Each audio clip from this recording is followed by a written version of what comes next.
I'm in charge of the household, and my rules are final. If you don't follow them, we'll get a divorce. Even though my husband was cheating on me, he still tried to boss me around. Why should I do everything he says? If that's how it's going to be, let's just get a divorce. I put all the loans in his name so he would see how much I contributed to our life together. My name is Belle. I'm 36 years old and work as a systems engineer. I've been married to my husband Derek for 6 years. We met through work because my company hired his company for some projects.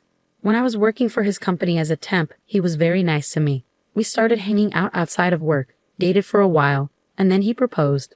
I said yes. When I got married, I left my job at the company. Working as an engineer was very demanding and stressful, and the pay wasn't great. I was worried that if I kept working like that, I wouldn't have enough time for my husband, and our relationship would suffer. So I decided to become a freelancer. This way, I could have more time for household chores and to be with my husband. At first, freelancing didn't make much money, but I had engineering experience. Gradually, I got more clients and my income grew. I was surprised at how quickly things improved and was thankful for my husband's financial support during that time. I worked hard on housework, even though cooking wasn't my strong point. I used recipe books to try different meals to keep my husband happy. "Thanks for cooking and cleaning. It really helps me out," he said. His praise made me feel good.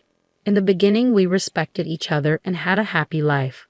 But after a few years, my husband suddenly suggested, "Isn't it time for us to get a new house?" Huh? A new house? I was shocked when my husband brought it up. He's not the type to save money. "Well, shouldn't we save a bit more first?" I asked.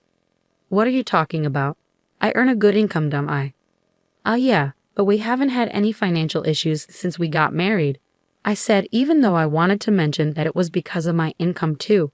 Although he gave me money for household expenses, he always used up his own allowance before payday. So I saved as much as I could from my own freelancing income and added it to our budget. That's how we managed to live comfortably without any financial problems. I was thankful for his income when we first got married, which is why I didn't tell him that my freelancing income had grown.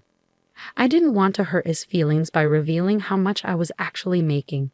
Even if I felt like we might have spent too much, our lifestyle hadn't changed. I realized my income had probably increased and wondered if my husband didn't fully understand his own finances.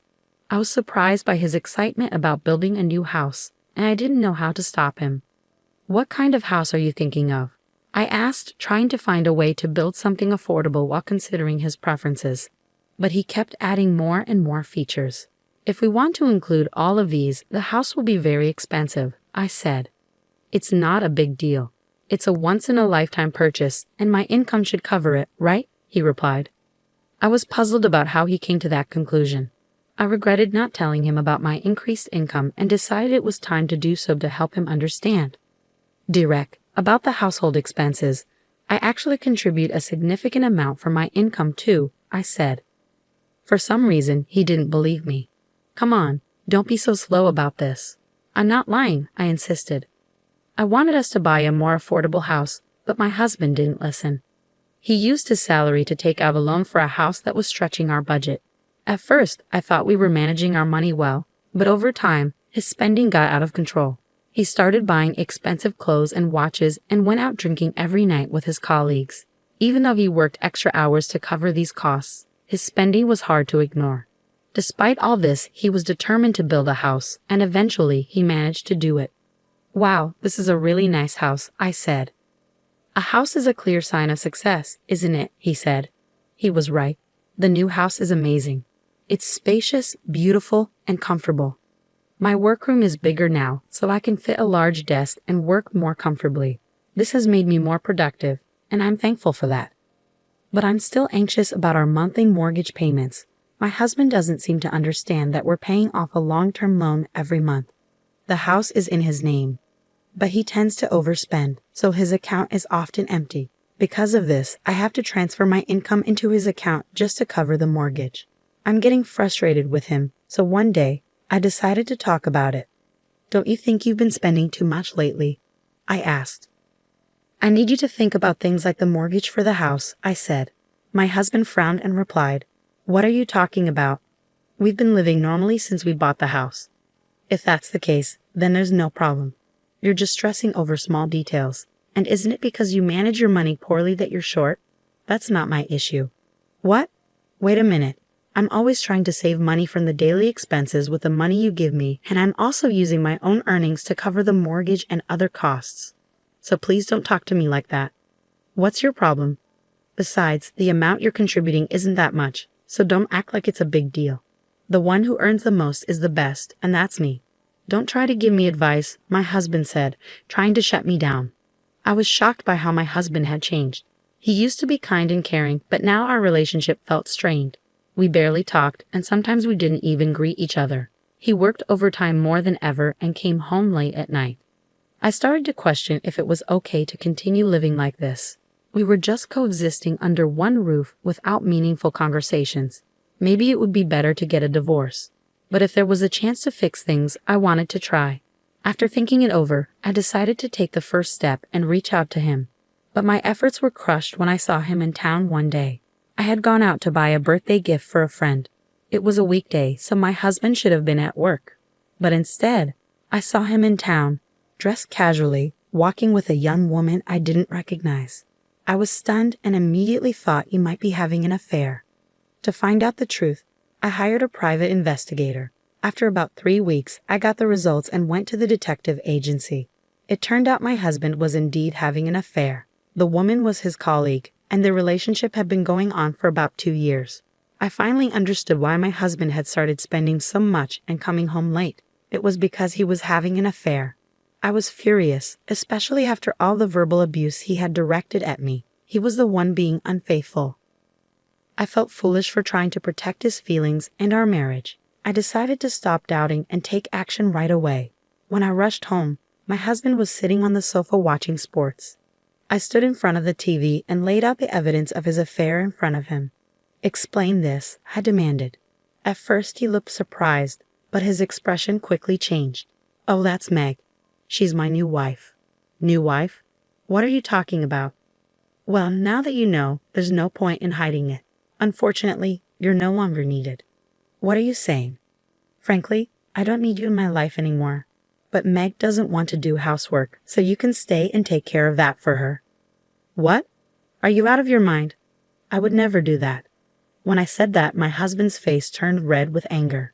"I'm the breadwinner here, so my rules are final. If he can't follow them, then it's divorce." Even though he was having an affair, he was still trying to control me.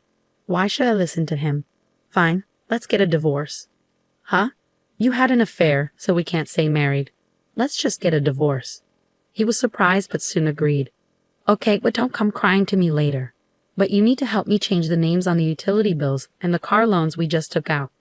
I changed all the loans into my husband's name and got divorced. He probably thought it was over, but for me, it was just the beginning.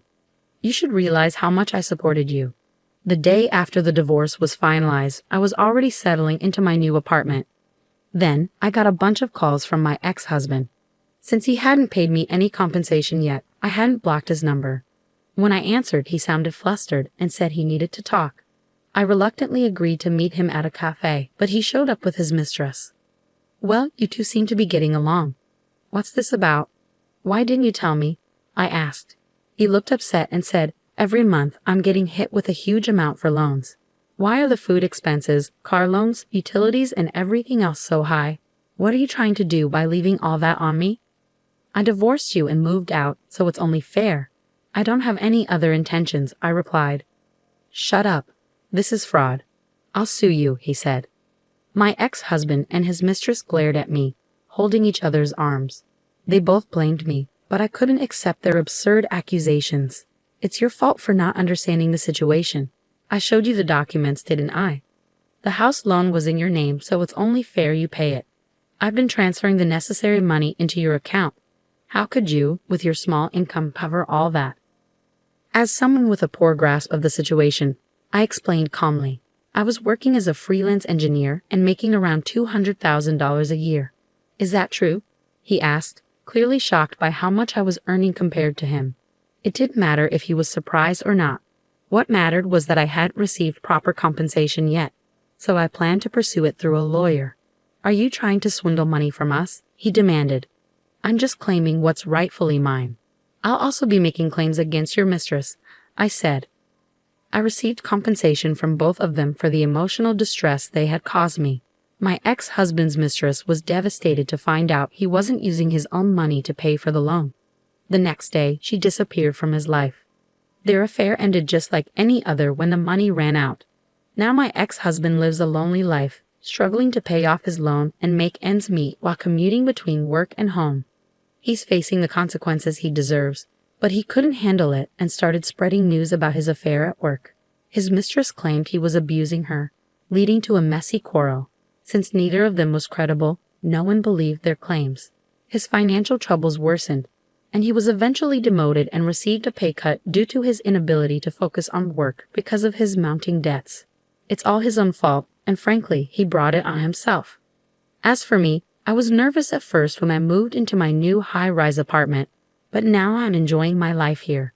I'm not interested in marriage or romance for a while, but that doesn't mean I want to be alone forever.